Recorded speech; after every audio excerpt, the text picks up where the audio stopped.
Hello everyone, welcome back to my channel. இன்னைக்கு நம்ம exercise 1.3ல problem number 9 தான் பார்க்க போறோம். A plane is flying at a speed of 500 km per hour. ஒரு plane வந்து 500 km per hourன்ற ஸ்பீட்ல வந்து மூவ் ஆயிட்டு இருக்கு, அதாவது பறந்துகிட்டு இருக்கு அப்படின்னு சொல்லியிருக்காங்க. அப்படி இருந்துச்சுன்னா express the distance d traveled by the plane as a function of time t in hours. அந்த நீங்க கண்டுபிடிக்கிற அந்த டிஸ்டன்ஸோட வேல்யூவில் டீயும் இருக்கிற மாதிரி பார்த்துக்கோங்க. அந்த டீ எப்படி இருக்கணும்னா அந்த டைம் வந்து செகண்டாக இருக்கலாம், மினிட்டாக இருக்கலாம், ஹவராக இருக்கலாம். இங்கே வந்து நமக்கு என்னன்னு கொடுத்துருக்காங்க, ஹவர்ஸ் அப்படின்னு சொல்லி அவங்களே கொடுத்துட்டாங்க. ஓகேவா? ஸோ இங்கே நம்ம டி என்ன அப்படின்னு சொல்லி தான் கண்டுபிடிக்கணும் இன் டேர்ம்ஸ் ஆஃப் டி, அதாவது டி இருக்கிற மாதிரி. ஸோ நமக்கு ஃபர்ஸ்ட் என்ன கொடுத்துருக்காங்க, ஸ்பீட் ஆஃப் த பிளேன் வந்து 500 கிலோமீட்டர் பெர் ஹவர் அப்படின்னு சொல்லி கொடுத்துருக்காங்க. பெர் ஹவர்னா ஸ்லாஷ் போட்டு ஹவர்னு எழுதுற மாதிரி வரும். அதாவது நம்ம எப்பயுமே இப்படி எழுதுவோம்ல, கிலோமீட்டர் பை ஹவர், கீழே ஹவர் இருக்க மாதிரி.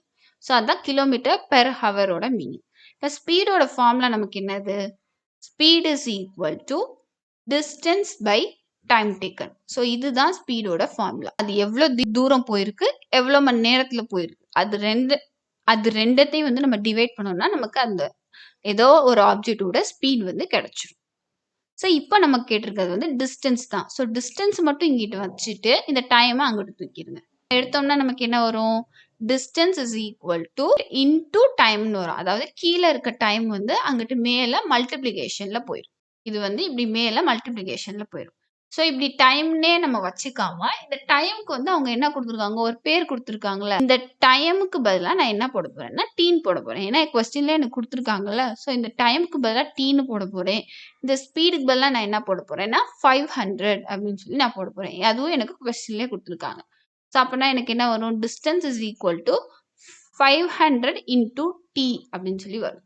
ஏன் இந்த டீயை வந்து இன் ஹவர்ஸ் அவங்க மென்ஷன் பண்ணியிருக்காங்கன்னா, நமக்கு ஸ்பீடே எப்படி கொடுத்துருக்காங்க, கிலோமீட்டர் பெர் ஹவர்னு தான் கொடுத்துருக்காங்க. என் ஸ்பீடோட ஃபார்ம்ல என்னன்னு சொன்னேன், distance by time taken. So மேலே கிலோமீட்டர் இருக்கா, என் டிஸ்டன்ஸை கிலோமீட்டர்ல கொடுத்துருக்காங்க. என்னோட டைமை எதில் கொடுத்துருக்காங்க, டிவைடட் பை தானே ஹவர். என் டைமை ஹவரில் தான் கொடுத்துருக்காங்க எனக்கு கொஸ்டின்லேயே. அப்படியும் இந்த அதே கொஸ்டின்ல இங்கே மென்ஷன் பண்ணுறாங்க என் டி இன் ஹவர்ஸ் அப்படின்னு சொல்லி. ஸோ இப்போ நான் என்ன பண்ணியிருக்கேன்னா, எனக்கு ஸ்பீடு கொடுத்துருக்காங்க. ஸோ ஸ்பீடோட ஃபார்முலா என்னன்னா டிஸ்டன்ஸ் பை டைம் டேக்கன். எனக்கு டிஸ்டன்ஸை தான் கேட்டிருக்காங்க. ஸோ டிஸ்டன்ஸ்னா என்ன, ஸ்பீட் இன்டூ டைம். ஸ்பீடோட வேல்யூ 500 போட்டிருக்கேன். டைமுக்கு பதிலாக அவங்க கொடுத்த டீயை போட்டிருக்கேன். அந்த டீ எப்படி இருக்குன்னு அவங்களே சொல்லிட்டாங்க, ஹவர்ஸ்ல இருக்குன்னு சொல்றாங்க. ஸோ இந்த டிஸ்டன்ஸ்க்கு பதிலாக அவங்க என்ன பேர் கொடுத்துருக்காங்க, டீன்னு கொடுத்துருக்காங்களா. ஸோ இதை நான் எப்படி எழுதலாம்னா, T is equal to 500 T அப்படின்னு சொல்லி எழுதலாம். ஏன்னா அது மல்டிப்ளிகேஷன்ல தானே இருக்கு. ஸோ இதை தான் நமக்கு கேட்டிருக்காங்க. அதுல டீயும் நமக்கு இருக்கு. அஸ் அ ஃபங்க்ஷன் ஆஃப் டீயை நம்ம இந்த டீயை கண்டுபிடிச்சிட்டோம். உங்களுக்கு இந்த வீடியோ பிடிச்சிருந்துச்சுன்னா லைக் பண்ணுங்க, உங்க ஃப்ரெண்ட்ஸ்க்கும் யூஸ்ஃபுல்லா இருக்கும்னு நினைச்சீங்கன்னா ஷேர் பண்ணுங்க.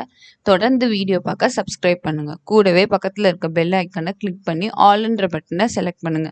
அப்பதான் நம்ம போடுற வீடியோ உங்களுக்கு உடனுக்குடன் நோட்டிஃபை ஆகும். தேங்க்ஸ் ஃபார் வாட்சிங்.